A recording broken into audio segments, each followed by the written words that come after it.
everybody, I hope you're well and having a great time this week.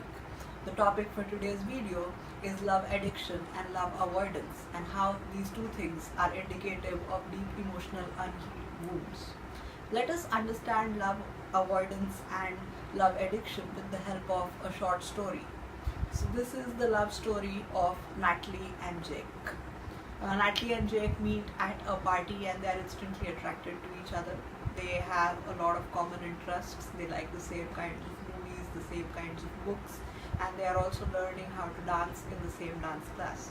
So they end up spending a lot of time together, come close, and 1 month later they get into a relationship. The first 2 months of the relationship are pretty good and they spend a lot of time together while she cooks for him and he also takes care of her emotional needs, and they are very happy together on the surface. However, 2 months later things change and Jake starts planning dates less and less. He starts calling her less and less. He starts texting her less and less. Natalie realizes that there has been a shift in the intimacy that they shared, and as he distances himself, she pursues harder. So she is the pursuer and he is the distancer in these 2 months. There comes a point when Jake becomes even more distant and Natalie gets very angry and tells him to go to hell and never contact her again. That's when Jake realizes that he has pushed things a little too far and that he has distanced herself a little too much from himself, and he tries to win her back again, and the relationship dynamic that they had gets re-established yet again.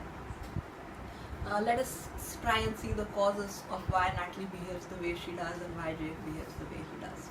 So Natalie was raised by an alcoholic father and had 3 younger siblings and a stepmother who was always distant. Since childhood, she believed that she could never rely on her parents to get any of her needs met. She always looked outside for love and believed that unless she found a man to take care of herself, she would be abandoned and lonely. So one of her life missions was to find love. The quality of the relationship that she would find did not matter. All she wanted was love, and she wanted to hold on to it and would never let go of it no matter what. Let's see the kind of family that Jake was raised in now. Jake was raised by a whining, controlling and narcissistic mother, and he had a weak father. No matter what his father did, his mother was never satisfied. So as a child, Jake saw that the man in the family had to adapt to the woman's needs and moods.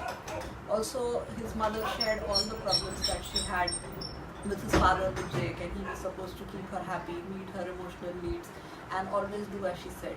So basically he ended up growing feeling controlled and even resented it.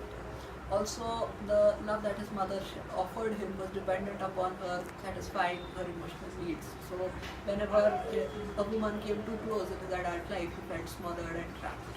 So let us now examine the fears that both of them faced. Natalie's conscious fear was the fear of being abandoned, but her subconscious fear was the fear of being controlled, because normal love would feel controlling, which she was not used to. On the flip side of the coin, Jake's conscious fear was the fear of being controlled, and his subconscious fear was the fear of being rejected, because by not loving him unconditionally and for only using him to meet her emotional needs, her mother had rejected him. Both of them will have to do deep inner work and heal their wounds in order for them to have a healthy relationship. Thank you so much for listening. Stay tuned for more videos.